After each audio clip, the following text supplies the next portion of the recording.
Auto suggestion think and grow ரிச்சோட 4th chapter இது. இந்த புக்கில் சொல்லியிருக்க எல்லா டெக்னிக்ஸ்க்கும் ஒரு மாஸ்டர் கீன்னு கூட சொல்லலாம் இந்த ஆட்டோ சஜஷன். ஏன்னா நான் சொன்ன மாதிரி கான்ஷியஸில் நம்ம திரும்ப திரும்ப ஒரு விஷயம் சொன்னால் தான் அது அப்படியே சப்கான்ஷியஸ்க்கு கடத்தப்படும். நம்ம சப்கான்ஷியஸில் ஆல்ரெடி இருக்கிற ஒரு ஃபெய்த் இருக்கும் இல்லையா, அதை எடுத்துகிட்டு புதுசாக ஒரு ஃபெய்த்தை க்ரியேட் பண்ணுறதுக்கு இந்த ஆட்டோ சஜஷன் ஹெல்ப் பண்ணும். இது பணம் சம்பாதிக்கிறதுக்கு மட்டும் கிடையாது, எல்லாத்துக்குமே பயன்படுத்தலாம். இப்போ உங்களுக்குள்ள ஒரு நெகட்டிவ் தாட் இருக்குது, இல்லை ஒரு கேரக்டரை நீங்கள் சேஞ்ச் பண்ணணும்னு நினைக்கிறீங்க, எல்லா விஷயத்துக்குமே இந்த ஆட்டோ சஜஷன் ரொம்பவே ஹெல்ப் பண்ணும்.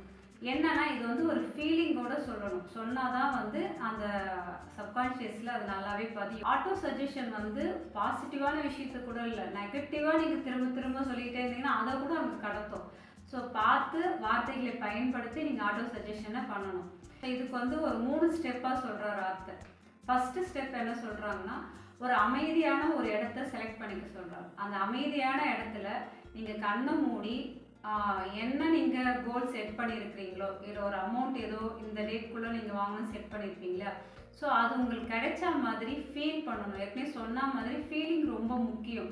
ஃபீலிங் இல்லாமல் இவ்வளோ வருது, இவ்வளோ வத்துருவேன், இவ்வளோ பண்ணிடுவேன் திரும்ப திரும்ப சொல்கிறதால ஒரு எஃபெக்டோ கிடையாது. ஸ்டெப் 2 இப்போ நீங்கள் சொல்கிறீங்க இல்லையா இந்த ஃபீலிங், இதை நீங்கள் மார்னிங் ஒரு தடவை ஈவினிங் ஒரு தடவை கண்டிப்பாக சொல்லணும். தூங்கி எந்திரிச்ச உடனேயே இந்த மாதிரி கண்ணை மூடி இமேஜின் பண்ணி அந்த பணம் கையில் கிடைச்ச மாதிரி நீங்கள் விசுவலைஸ் பண்ணணும்.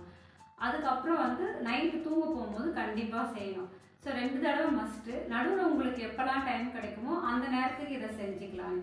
இது ஆத்தர் எப்படி சொல்கிறாருன்னா, நீங்கள் வாயை திறந்து சத்தமாக சொல்லுங்கள், நீங்கள் என்ன அச்சீவ் பண்ண நினைக்கிற அந்த விஷயத்த, எனக்கு இவ்வளோ கிடைச்சிருச்சு, நான் இதை வச்சு இதெல்லாம் பண்ணியிருக்கிறேன், நீங்கள் சத்தமாக சொல்லும் பொழுது அது உங்கள் காதுக்குள்ளேயே கேட்கும், அது இன்னும் நம்ம சப்கான்ஷியஸில் பதியும் சொல்கிறாரு.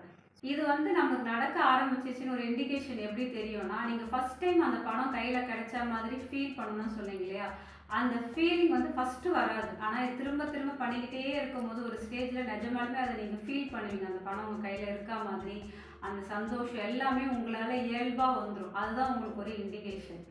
அவர் சொல்கிற 3rd ஸ்டெப் அது ஒரு பேப்பரில் எழுதிக்கோங்க. எழுதிட்டு நீங்கள் படுக்கிற இடத்துக்கு பக்கத்தில் வச்சுக்கிட்டு காலையில் எந்திரிச்ச உடனே ஒரு தடவை அது கண்டிப்பாக படிங்க. அப்போ மைண்டு கொஞ்சம் ஃப்ரீயாக இருக்கும், எந்த தாட்டும் இல்லாமல். அந்த நேரத்தில் அதை வாசிக்கும் பொழுது ஈஸியாக உங்கள் மைண்டுக்குள்ளே போகும். இல்லை ஏதாவதுல ஒட்டி வச்சுக்கோங்க, ஒட்டி வச்சுக்கிட்டு அதை நீங்கள் காலையில் எந்திரிச்ச உடனே ஒரு தடவை வாசிங்க அப்படின்னு சொல்கிறார்.